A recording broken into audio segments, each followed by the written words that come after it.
हाँ जी, अकाउंट्स के योद्धाओं। तो भाई तुमने अपना स्टडी स्टार्ट कर दिया होगा अभी तक, आई होप। तो मैंने पार्ट 1 जो है वो इस वीडियो का, इस लेक्चर का पार्ट 1 अपलोड कर रखा है यूट्यूब में, ठीक है। जिसने नहीं देखा है वो देख लेना। And I am going to record this second part of the video, and that is chapter 1 and chapter 2 के जो हमने पार्ट 1 में जितने भी हमने फुल कॉन्सेप्ट करे थे। देखो मैंने जो पार्ट 1 डाला है उसमें चैप्टर 1 एंड चैप्टर 2 के जो हमारी बुक नंबर 3 है, यानी class 12th accounts CBSE board की जो बुक नंबर 3 है, financial statements of a company, उसकी हमने चैप्टर 1 एंड चैप्टर 2 एकदम जो बेसिक्स हैं उसमें बिल्कुल एकदम थ्योरी आती है। 3 मार्क्स की उसमें थ्योरी आने के हाई चांसेस होते हैं, या उसमें जो आइटम्स सब हेड वाले जो क्वेश्चंस आते हैं वो 3 मार्क्स में आने के उसके भी काफ़ी हाई चांसेस होते हैं, ठीक है। और हो सकता है कि 1 मार्क्स में जो MCQ आते हैं, 4 MCQ, उसमें से किसी में भी क्वेश्चन आने के चांस होते हैं। तो मैंने इन डेप्थ लेक्चर का जो पूरा कंप्लीट वीडियो बना रखा है 1 और 2 का। इस वीडियो में मैं जो चैप्टर 1 और 2 हमने करे हैं उसके हम जितने भी CBSE ने पूछे हुए क्वेश्चंस हैं, जितने भी पॉसिबल्स क्वेश्चंस हो सकते हैं 1 और 2 से, वो करेंगे, ठीक है। तो बिना देरी के शुरू करते हैं। तो ये तो भाई मैंने टेलीग्राम चैनल में अपलोड कर रखे हैं चैप्टर 1 और चैप्टर 2 के 1 पेजर नोट। 1 पेजर नोट मतलब बिल्कुल एकदम 1 पेज में ही पूरा आपका चैप्टर रिवाइज हो जाएगा। इसके बाद अब यहाँ से शुरू करते हैं भाई क्वेश्चंस को। तो अब देखो मैंने इसमें सारे क्वेश्चंस कवर कर रखे हैं, चाहे वो आपके 1 वर्ड वाले हो, ट्रू फॉल्स हो, जो भी हो, सारे हमने इसमें कर रखे हैं। अब हम क्वेश्चन करते हैं भाई। तो देखना, सबसे पहला क्वेश्चन जो है पूछा हुआ CBSE का, ठीक है भाई। देखो मैं पहले बता दूं, प्रैक्टिस तो भाई तुम्हें करनी पड़ेगी, बिना प्रैक्टिस के नहीं होगा। मेरे क्वेश्चन बताने से कुछ नहीं होगा। You have to follow the practice, भाई यही बोलूँगा मैं, और क्या बोलूँगा, ठीक है। प्रैक्टिस आपको करनी ही होगी। अब बात करते हैं क्वेश्चंस की। तो भाई बुक खोलो, अपनी बुक में देखो, ये मेरे पास जो CBSE की इस समय बुक है ना, उसमें जितने भी क्वेश्चन हैं मैंने सारे यहाँ पे इस PDF में मैंने डाल दिए हैं। लेकिन हो सकता है तुम्हारे पास कोई दूसरी बुक हो, किसी दूसरे पब्लिशर की बुक हो, तो तुम उससे रेफ़र कर सकते हो, ठीक है। CBSE ने जो क्वेश्चन पूछ रखे हैं किसी भी ईयर में, किसी भी सेट में, चाहे नॉर्मल पेपर में पूछ रखे हों या बैक वाले पेपर में पूछ रखे हों, जिसमें क्वेश्चन पूछे गए हों, जिसमें भी पूछे गए हों, तुम्हें क्वेश्चंस करने हैं। प्रैक्टिस ज़रूरी है भाई। तो देखो क्वेश्चन क्या बोला है अभी देखना है। हम बिल्कुल एकदम, देखो चैप्टर 1 और चैप्टर 2 हल्का चैप्टर है, तो इसमें ज़्यादा सोचना नहीं है भाई कि क्या होगा, कैसे होगा। ये तो चैप्टर बेसिक है, हमको बेसिक ही नहीं आ रहा है, ये नहीं हो रहा है, वो नहीं। भाई सोचने से कुछ नहीं होता, करो, करने से होता है। Take actions. तो देखो पहले क्वेश्चन है, what is meant by financial analysis. क्या होता है फाइनेंशियल एनालिसिस? देखो मैंने चैप्टर 1 में जो नोट डाल रखे हैं तुम उसमें भी लिख सकते हो। It is a process of classifying a data into a simple and understandable manner. बस इतना ही लिख सकते हो, ठीक है, लिख सकते हो। 1 मार्क्स से ज़्यादा सोचना नहीं है। पर इसने क्या लिखा है इसका भी देख लेते हैं कि financial statement is a systematic process of classifying data into a simple group and make a comparison of a various group with one another to pinpoint the strong points and weakness of the businesses। भाई तुम simple सी भाषा में लिख सकते हो, financial analysis is a systematic process, okay, of classifying data into a simple and a very understandable form to the users। बस खत्म, ठीक। अगला, list any one objective of analysing the financial statement. भाई ये भी मैंने करवा रखा है। फाइनेंशियल स्टेटमेंट एनालाइज करते हो, उसके ऑब्जेक्टिव क्या है? तो भाई बहुत सारे मैंने ऑब्जेक्टिव बता रखे हैं। कंपनी, इसने 2 लिख रखे हैं, कंपनी की प्रॉफिटेबिलिटी बताना यानी अर्निंग कैपेसिटी, और दूसरा कंपनी के short term and long term solvency को बताना, मतलब कंपनी की सॉल्वेंसी को बताने का इसका काम होता है, ठीक। उसके बाद आगे देखते हैं, ये देखो, लिस्ट एनी टू यूज़ भाई of analysing the financial statement. Financial statement जो होती है ना, उसको तुम एनालाइज करते हो? हाँ सर बिल्कुल करते हैं। तो उसके यूज़ क्या होते हैं, तुम क्यों करते हो एनालाइज? मैंने लिख भी रखा है, मैंने बताया था ये होता है इसका use for the decision making, decision make करने के लिए होता है। सर लेकिन कौन से डिसीजन? तो मैंने बताया था, for helpful in taking investment decision, या लिख दो डिविडेंड डिसीजन में होता है ये, मैनेजीरियल डिसीजन में इसका काम होता है ना। तो बिल्कुल भाई ऐसे लिखो ना, कुछ बहुत टफ थोड़ी है। अच्छा लिमिटेशन बता दो इसकी, एक जो फाइनेंशियल एनालिसिस तुम करते हो उसकी लिमिटेशन क्या है? तो लिमिटेशन वही है, do not reflect price level changes. Price level changes जो मैंने लास्ट वीडियो डाली है उसमें बताया होगा। फाइनेंशियल स्टेटमेंट एनालाइज जो होते हैं, यानी जो फाइनेंशियल रिकॉर्ड्स होते हैं वो तो पास्ट पीरियड के होते हैं, होते हैं पास्ट पीरियड के होने के बाद। अब उनमें मान लो तुमने मान के चलो मई में, in the month of May you have recorded some transaction, okay, and by the year end means by the 31 March, 31 मार्च को उसकी जो प्राइस है वो बढ़ गया, घट गया, कुछ हो गया। तो तुम खुद सोचो, क्या जो नया प्राइस है बढ़ा हुआ या घटा हुआ 31 मार्च को, तुम वो रिकॉर्ड करोगे या जो तुमने पहले से रिकॉर्ड कर रखा है तुम उसको रिकॉर्ड करोगे? ऑब्वियस सी बात है, we are preparing a financial statement which are directly proportional to the historical data. तो जो हमने रिकॉर्ड कर रखा है हम वही रिकॉर्ड करेंगे, ठीक है। अगला है कंपैरिजन अनरिलायबल होता है, क्यों? क्योंकि फर्म अलग अलग अकाउंटिंग पॉलिसीज लेते हैं। ऑब्वियस सी बात है, मैंने बताया था। टेक एग्जांपल ऑफ डेप्रिसिएशन, भाई कोई ले रहा है SLM मेथड और कोई ले रहा है WDV मेथड, तो यहाँ पे कंपेयर करना थोड़ा सा प्रॉब्लमेटिक होता है, ठीक है। आगे बढ़ते हैं। अगला क्वेश्चन जो है वो है what is the interest of shareholder और investor in a financial statement analysis. भाई फाइनेंशियल स्टेटमेंट को एनालाइज करते हैं कौन? बहुत सारे लोग करते हैं। आपका बैंक होता है, आपका इन्वेस्टर्स होते हैं, आपके इन्वेस्टर को हम शेयर होल्डर भी बोल सकते हैं, क्योंकि एट द एंड इन्वेस्टर आपका कंपनी में जब इन्वेस्ट करता है तो शेयर होल्डर बन जाता है। अच्छा, गवर्नमेंट हो सकती है, बहुत सारे डिपार्टमेंट्स हो सकते हैं। टैक्स डिपार्टमेंट में इनकम टैक्स होता है, GST डिपार्टमेंट होता है, तो उन सबको आपके जो फाइनेंशियल स्टेटमेंट्स होती हैं, कंपनी की जो बैलेंस शीट होती है, कैश फ्लो स्टेटमेंट होता है, statement of profit and loss होता है, उसे देखते हैं वो। पर क्यों देखते हैं? तो उसका क्वेश्चन इसने पूछा है उसने यहाँ पे शेयर होल्डर के लिए। तो ये देखो, दे वांट टू जज the safety of their investment. Obvious ही बात है, वो देखेंगे कि अगर वो तुम्हारी कंपनी में इन्वेस्ट करें तो whether their investing is safe और नॉट। भाई रिस्क तो नहीं ले रहे वो फालतू, जिसको रिटर्न ही ना मिले उन्हें, उनको रिटर्न भी मिलना चाहिए। अगला, दे वांट टू जज present and future earning capacity. Obvious ही बात है, कंपनी में तुमको इन्वेस्ट करोगे तो जो इन्वेस्ट करने वाला है, जैसे बाई चांस मैं हूँ, okay, and I am a investor, you can say I am a shareholder and I want to invest on your company, तो what the major point that I will see. खुद से सोचो क्या point में देखूंगा। सबसे पहले तो भाई ऑब्वियस सी बात है, कंपनी कमा कितना रही है, कंपनी ने पिछले साल कितना कमाया, इस साल कितना कमाया।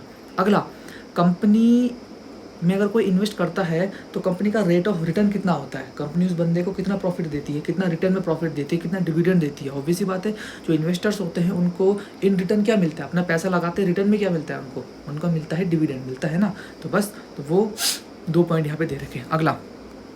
अगला है भाई, ये देखो भाई, टैक्स अथॉरिटीज़ में अभी बोला था, टैक्स अथॉरिटी जो होता है, टैक्स डिपार्टमेंट होता है, वो क्यों देखता है फाइनेंशियल स्टेटमेंट्स को। और अगला क्वेश्चन है बैंक और लैंडर्स, ये क्यों देखते हैं क्वेश्चंस को, सॉरी ये क्यों देखते हैं फाइनेंशियल स्टेटमेंट को। और अगला ही आपका मैनेजमेंट क्यों देखेगा इसको। तो ये तीनों क्वेश्चन एकदम बैक टू बैक ईयर में आ रखे हैं, ठीक है। तो ये देखो, टैक्स डिपार्टमेंट क्यों देखता है भाई, टू जज whether financial statements have been prepared according with the legal provision. मतलब ऑब्वियसली बात है, टैक्स डिपार्टमेंट ये देखेगा कि जो लॉ एंड रेगुलेशन है उसके अकॉर्डिंग फाइनेंशियल स्टेटमेंट बनी हुई है कि नहीं बनी हुई है। और टैक्स डिपार्टमेंट क्या देखेगा, ऑब्वियस बात है, वो मेन चीज़ ये देखेगा भाई कंपनी टैक्स पे प्रॉपरली करती है कि नहीं करती है। सो दूसरा पॉइंट, टू जज whether various types of taxes have been paid appropriately और नॉट। अगला, बैंक क्यों करेगा, बैंक इसलिए करेगा, खुद से सोचो कि कंपनी के पास पैसा है कि नहीं है। ऑब्वियसली बात है, बैंक का क्या मतलब कंपनी की फाइनेंशियल स्टेटमेंट से, वो ये मतलब है कि भाई कंपनी हो सकता है बैंक से लोन लेने चले जाए, तो कंपनी जो है उसको लोन तभी तो मिलेगा जब कंपनी की जो डेट पे करने की कैपेसिटी जो है वो चेक करेगा बैंक। तो कैसे करेगा, इसमें लिखा रखा है टू जज the financial soundness of a business to repay their debt at a maturity. Maturity मतलब तुमने 5 साल का लोन लिया, तो जो तुम्हारा जितने टर्म का लोन होता है उसको बोलते हैं मैच्योरिटी। 5 साल का लोन है ना, तो लोन तुम्हें कब चुकाना है, ऑब्वियसली बात है पर ईयर, यानी हर साल तुम्हें ईयर के एंड में तुम्हें इंटरेस्ट तो देना ही देना है भाई। लेकिन एट द मैच्योरिटी मतलब जब वो लोन मैच्योर हो जाएगा, यानी 5 साल बाद, 5वें साल के लास्ट में, तो तुम्हें इंटरेस्ट तो तुम दे रहे हो हर साल, ठीक है, तुम्हें वो जो लोन है वो अमाउंट भी जो 5th ईयर है वो देना है। तो कंपनी में ये चेक होता है कि क्या वो रीपे कर सकती है कि नहीं कर सकती है। और अगला सेम वही, टू जज that enterprises has sufficient profit. क्यों भाई, क्यों होनी चाहिए sufficient profit, so as to make a payment of interest regularly throughout the term of loan. जो कंपनी ने लोन दिया है, जो कंपनी ने लोन लिया है बैंक से, उस लोन का जो इंटरेस्ट है, क्या कंपनी उसको टाइम पे करती है कि नहीं करती है, ठीक है भाई। तो इसीलिए बैंक वाले जो हैं लेंडर्स यानी जो कंपनी को पैसा देते हैं वो फाइनेंशियल स्टेटमेंट को एनालाइज करते हैं। अगला, मैनेजमेंट क्यों करता है भाई इसका? सबसे पहले ऑब्वियस ही बात है भाई, सेम भाई मैनेजमेंट कंपनी की प्रॉफिटेबिलिटी बताएगा, क्योंकि ऑब्वियस ही बात है ना, मतलब देखेगा वो कि भाई जितना अच्छा कंपनी ग्रो करेगी उतना ही अच्छा मैनेजमेंट को अप्रिशिएशन मिलेगा, उनकी सैलरी बनेगी, बोनस मिलेगा, ऑब्वियस ही बात है।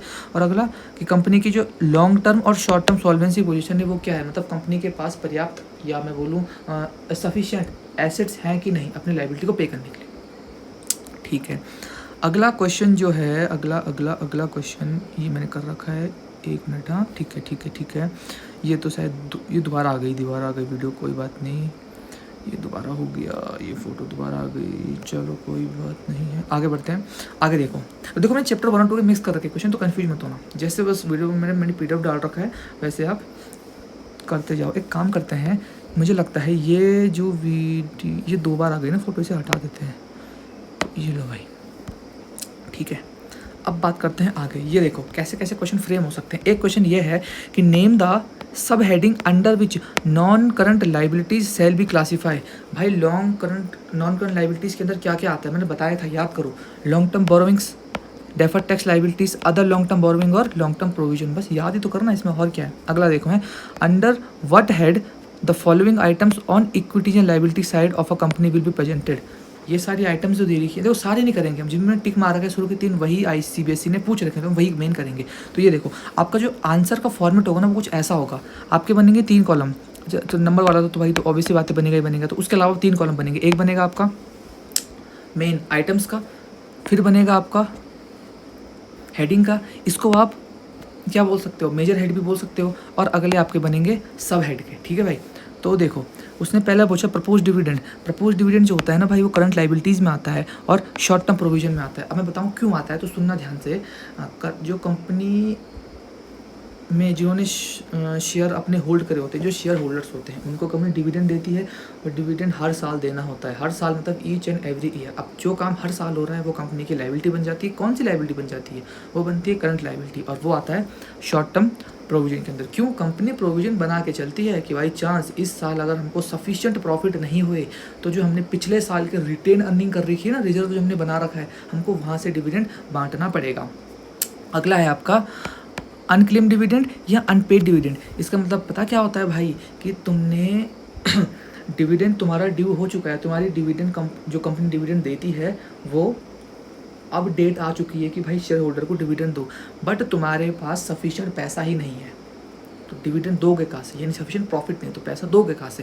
तो इसीलिए जो अनपेड डिविडेंड या अनक्लेम डिविडेंड है, ऑब्वियसली बात है करंट लायबिलिटी बन गई, क्योंकि तुम्हें हर साल देना है लेकिन तुम दे नहीं पा रहे, और अदर्स में इसको डाल दिया जाता है। अब अदर्स में क्यों डाल दिया जाता है, क्योंकि जब तुमने डिविडेंड प्रपोज करने के लिए प्रपोजल रखा था उस समय तुमने इसको डाला था प्रोविज़न में कि भाई हाँ प्रोविज़न है, देना तो है, लेकिन जब वो असली डेट आ गई डिविडेंड देने की, उस दिन तुम दे नहीं पाए, तो उसको तुम अदर करंट लायबिलिटी में क्लासीफाई कर देते हो। अगला है डिवेंचर। भाई डिवेंचर तो ऑलमोस्ट कंपनी जो डिवेंचर इशू करती है ना भाई, यानी मैं बताऊंगा डिवेंचर इशू क्यों करे जाते हैं, क्या इसके पीछे का कॉन्सेप्ट होता है, बट इतना समझो डिवेंचर आपके 99% केस में नॉन करंट लायबिलिटीज़ में ही आते हैं, और ये आते हैं लॉन्ग टर्म बोरोइंग के अंदर। ठीक है भाई, अगला देखो सेम भाई, ये सारे के सारे जो क्वेश्चन हैं इस PDF में आधे से ज़्यादा जो क्वेश्चन है वो आइटम सब हेड मेन हेड वाले ही हैं, क्योंकि वही आते हैं।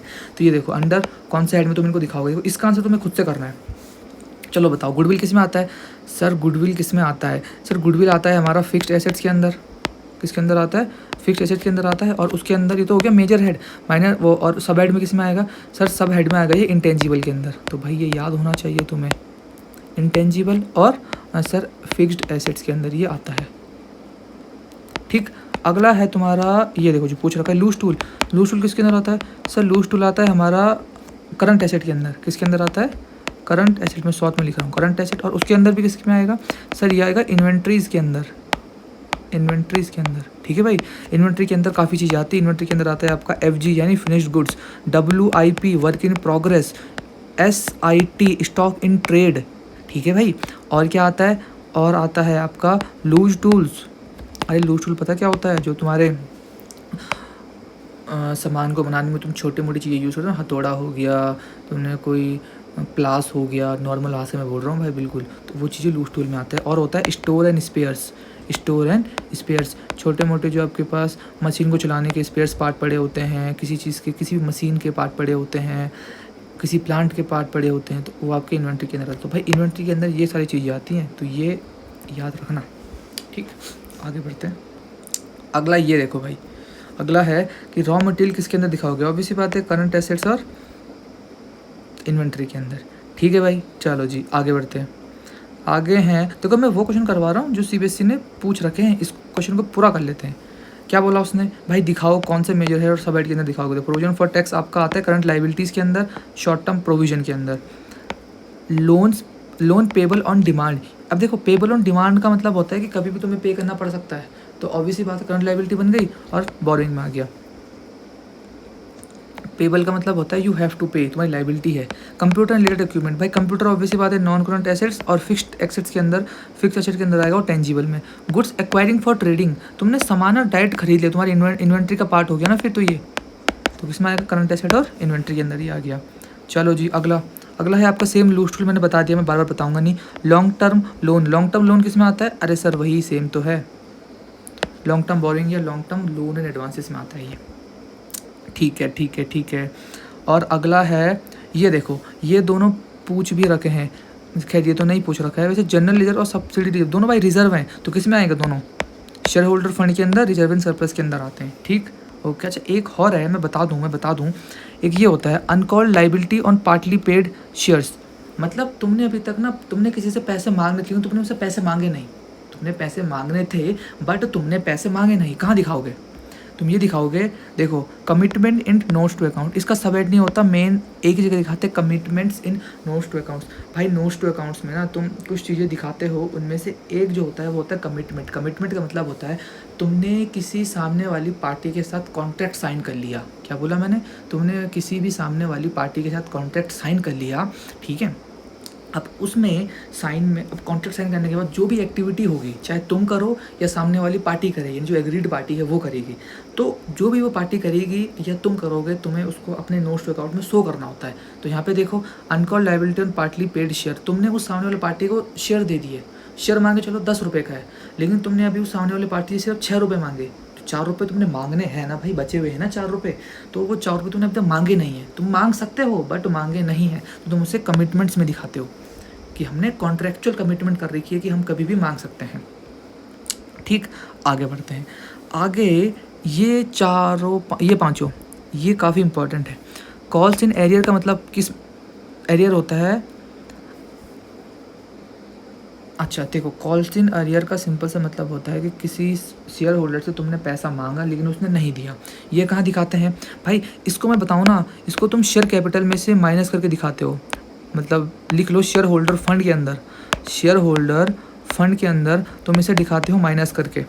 ठीक, लिखा भी है deducted from the subscribe but fully not fully paid up capital, मतलब वही आपका जो शेयर होल्डर फंड है उसके अंदर दिखाते हो आप इसको। अगला होता है कॉल्स इन एडवांस, मतलब किसी सामने वाले बंदे ने तो मैं अगली कॉल बाद का पैसा मतलब आज ही दे दिया, उसने कहा तू आज ही रख, तू एडवांस आज ही रख, मैं इंडिया में नहीं हूँ, मैं कहीं घूमने जा रहा हूँ, मैं वैकेशन मनाने जा रहा हूँ फैमिली के साथ, तो जो ये मेरा पैसा है अगले महीने का, तो आज ही रख ले इसको।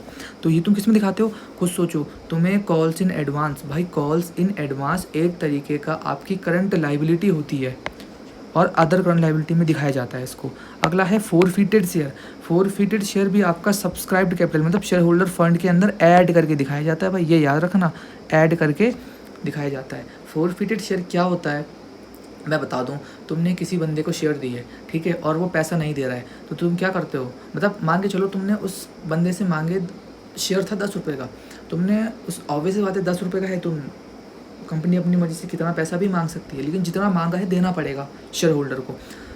तो उस शेयर होल्डर ने मान लो 6 रुपये दे दिए थे, तुमने 2 रुपये और मांगे, उस शेयर होल्डर ने नहीं दिए, तो वो जो उसने 6 रुपये है ना, तुम 6 रुपये को अपने पास जब्त करके रख लेते हो कि भाई अब ये 6 रुपये मैं तेरे को नहीं दूंगा और तेरा जो शेयर है वो भी कैंसिल कर दूंगा। तो इसे बोलते हैं फोरफीचर ऑफ शेयर। हालांकि कॉर्पोरेट अकाउंट्स बुक नंबर 2 में डीप इसके बारे में पूरा डिस्कशन होगा, तो डोंट वरी। अगला डिवेंचर सिंकिंग फंड, ये तरीका फंड होता है, रिजर्व एंड सरप्लस का पार्ट होता है, तो उसके अंदर इसको दिखाया जाता है। ठीक, अगला है कॉन्टिजेंट लाइबिलिटीज़। मैंने बताया था कॉन्टिजेंट लाइबिलिटी ये आपका ना शो होता है नोट्स टू अकाउंट्स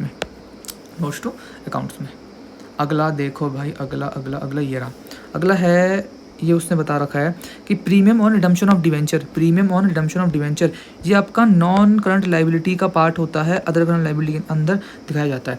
भाई premium on redemption of debenture का मतलब होता है कंपनी जब डिवेंचर इशू करती है, कंपनी जब डिवेंचर इशू करती है, हालांकि देखो shares, debenture, calls in arrear, forfeited share, ये सब का सब जो है कॉर्पोरेट अकाउंट्स में अच्छे से आने वाले और वो मैं वहाँ पे अच्छे से बताऊंगा, बट यहाँ पे मोटा मोटा समझो, है ना।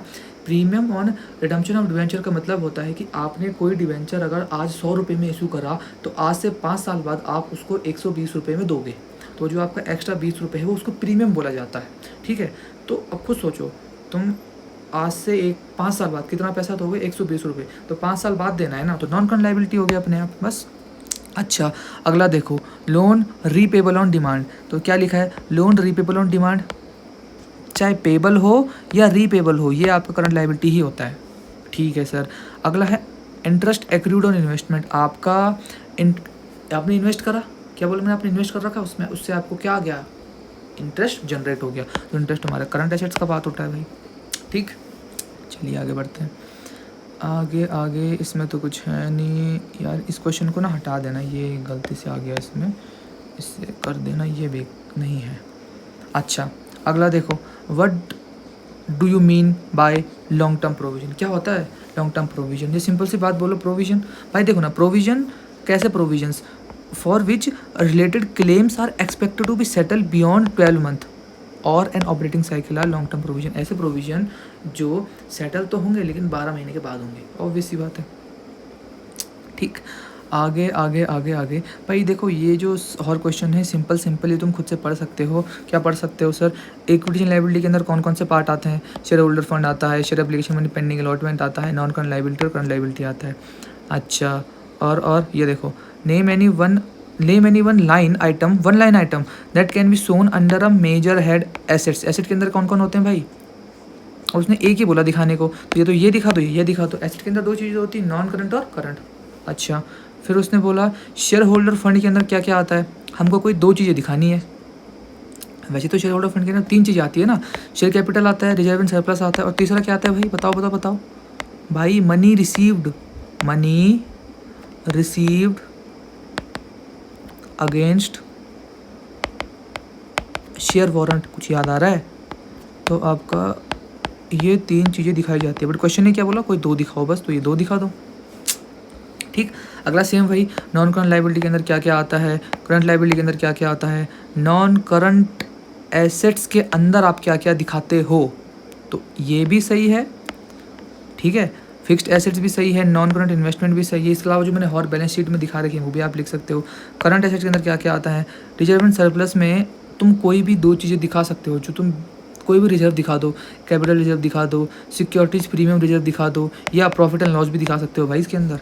अच्छा जी, लॉन्ग टर्म बोरिंग्स के अंदर तुम किन को इंक्लूड करते हो सर, टर्म लोन को या डिवेंचर्स या बॉन्ड्स को। शॉर्ट टर्म प्रोविजन किस किस का बनाते हो, 1 साल से अंदर का सर, एक तो बनाते हैं डाउटफुल डेट का और एक बनाते हैं एम्प्लॉयज़ बेनिफिट का, या छोटी मोटी चीज़ें याद करने जैसी है, बीइंग क्लास 12 कॉमर्स स्टूडेंट तुम्हें पता होना चाहिए भाई। ये टेंजिबल एसेट्स में कौन कौन से आते हैं, इनटेंजिबल में कौन कौन से आते हैं, और गुडविल लूज टूल को तुम कहाँ दिखाते हो, तुम देख रहे हो गुडविल और लूज टूल का क्वेश्चन बार बार पूछा जाता है। अगला सन्डी डेटर सन्डी क्रेडिटर को कहाँ दिखाया जाता है, तो भाई ये सब तो सिंपल है, ये सब मैं बताऊंगा, थोड़ी सब तुम्हें पता है कि सन्डी डेटर को कहाँ दिखाते हैं भाई, बताओ सर। हम इसे दिखाते हैं करंट एसेट के अंदर, ट्रेड रिसीवेबल में, और इसे दिखाते हैं करंट लायबिलिटी के अंदर, ट्रेड पेबल्स में, ठीक है भाई।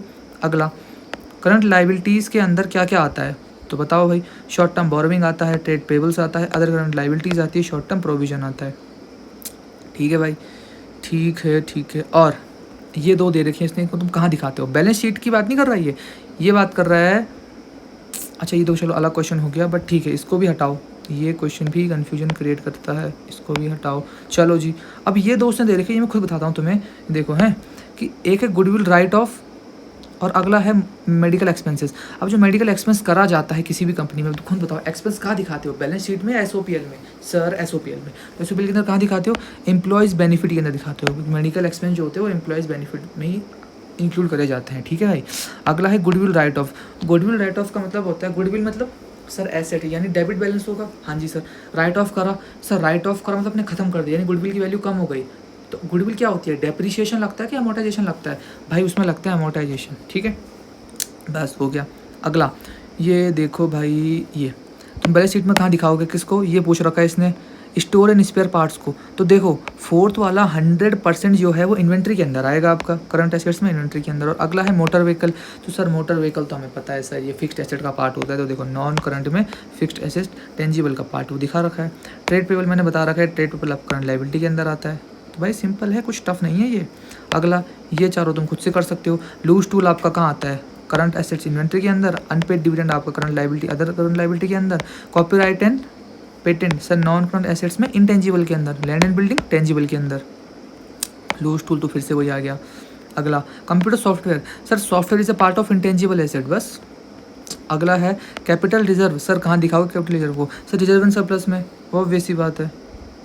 ठीक ठीक ठीक। अच्छा एक ये है आपका लोन प्रोसेसिंग चार्ज। कंपनी ने लोन लिया तो उसके लिए वो कुछ चार्ज देगा, कुछ फीस देगा, कुछ ऑब्वियसली बातें फीस देनी होती है। तो जो फीस होती है वो आपका एक्सपेंस आता है। एक्सपेंस एंड एक्सपेंस कहाँ दिखाते हैं सर, बैलेंस शीट में नहीं दिखाते हैं, एसओपीएल में दिखाते हैं। एसओपीएल में कहाँ दिखाते हैं, फाइनेंस कॉस्ट के अंदर। ठीक। अगला है आपका, अगला है ये रहा आपका माइनिंग राइट्स। भाई माइनिंग राइट्स एक तरीके का होता है इंटेंजिबल एसेट। अगला interest on calls in advance, भाई जो तुम्हारा कॉल्स इन एडवांस होता है वो क्या होता है सर, आपका जो कॉल्स इन एडवांस होता है करंट लायबिलिटी होता है। तो उसमें इंटरेस्ट जो लगता है ना, खैर 12th में calls in advance and calls in arrear के ऊपर जो इंटरेस्ट का कॉन्सेप्ट है वो नहीं है, डिलीट हो रखा है। ठीक है, तो आपका इंटरेस्ट हो या ना हो ये आपका हमेशा करंट लायबिलिटीज़ का ही पार्ट होता है। अगला बॉन्ड, यार बॉन्ड मैं बोलूँ ना, बॉन्ड होता है एक तरीके से, बताऊंगा कॉर्पोरेट अकाउंट्स में, बट अभी याद रखो डिबेंचर का छोटा भाई। ठीक है, तो ये जो होते हैं ना आपके ये bond normally non current assets में क्लासीफाई करे जाते हैं। ठीक है, आगे बढ़ें। इसके बाद ये है आपका, ये देखो भाई employees earned leave payable on retirement. भाई employees earned leave payable on retirement क्या होगा इसका, हमने जो हमारी कंपनी के एम्प्लॉयज़ हैं ना उनको कुछ क्या देना है, कुछ पैसा देना है, सिंपल सी बात है। और कब देंगे, रिटायरमेंट में। सर रिटायरमेंट में देंगे तो ऑब्वियस सी बात है, रिटायर तो एक साल में हो नहीं रहा, वो तो सालों साल रहते हैं एम्प्लॉयज़, तो ये नॉन करंट हो गया। सर क्या होगा, एसेट या लायबिलिटी, सर हमने पे करना है, पेबल है सर हमारे लिए, पेबल देखो ना।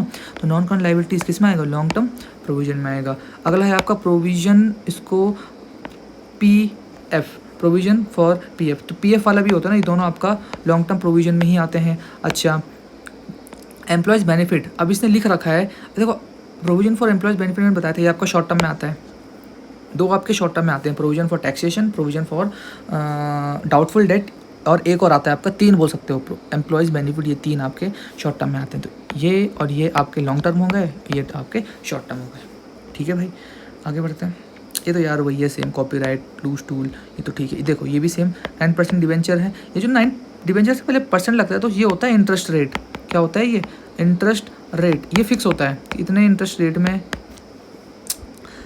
काम करना होता है। तो ये रहा आपका रीपेबल लिख रखा है इसने। अब देखो जब जहाँ पर रीपेबल आ गया, मैंने बताया जहाँ पर रीपेबल आ गया वहाँ पे तो वो करंट लायबिलिटी बन जाता है। बट सर आगे भी तो पढ़ो ना, आफ्टर 3 ईयर, तो बस उसने क्लेरिफाई कर दिया कि आप 3 साल बाद दे रहे हो तो आपकी नॉन करंट लायबिलिटी बन जाती है वो।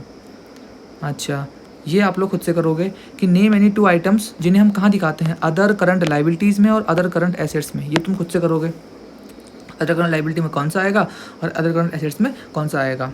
ठीक है, long term provision, long term provision आपका नॉन करंट लायबिलिटीज़ के अंदर आता है।